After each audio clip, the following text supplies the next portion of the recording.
ఆ phone tapping కి సంబంధించిన ఎక్విప్మెంట్లు ఇంకా వీరి దగ్గర ఉన్నట్లు నాకు అనిపిస్తుంది. ఏదైతే నేను కాన్ఫరెన్స్ లో నేను తీసుకున్న కాల్ని నేను ఏం మాట్లాడాను అని మీరు అడుగుతున్నారో, వీరి దగ్గర ఫోన్ ట్యాపింగ్ చేసి ఉండకపోతే ఇప్పుడు కూడా చేస్తున్నారు. దీన్ని బట్టి ప్రభుత్వం సీరియస్ గా తీసుకుంటుంది.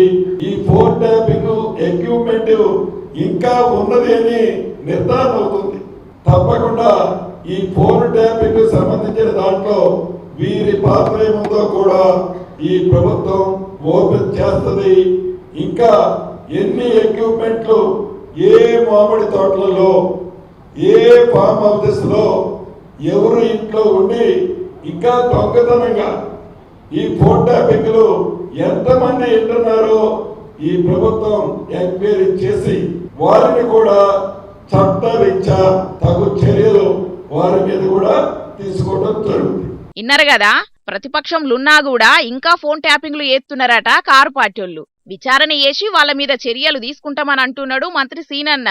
ఇదివరకు ప్రభుత్వంలో ఉన్నప్పుడు ఫోన్ ట్యాపింగ్ చేసిండ్రు, ఇప్పటికి సుతం ఇంకా మా ఫోన్లు ట్యాపింగ్ చేస్తున్నారు కాబట్టి మేం ఏం మాట్లాడినాం అనే దాని మీద చర్చ చేస్తున్నారని అంటున్నాడు. అయినా ఫోన్లు ట్యాపింగ్ చేసే అధికారం పోలీసులకు మాత్రమే ఉంటది. అది కూడా సెంటర్ హోం శాఖ నుంచి పర్మిషన్ తీసుకొని ఎత్తారు. అసొంటిది ప్రతిపక్ష పార్టీలు ఫోన్లను ఎట్లా ట్యాపింగ్ చేస్తారు? ఒకవేళ చేసినా ఇన్నేళ్ల సంధి సర్కారు పెద్దలు విచారణ ఎందుకు ఎత్తలేరు? పోలీసులు వాళ్ళని ఎందుకు అరెస్ట్ చేస్తలేరు?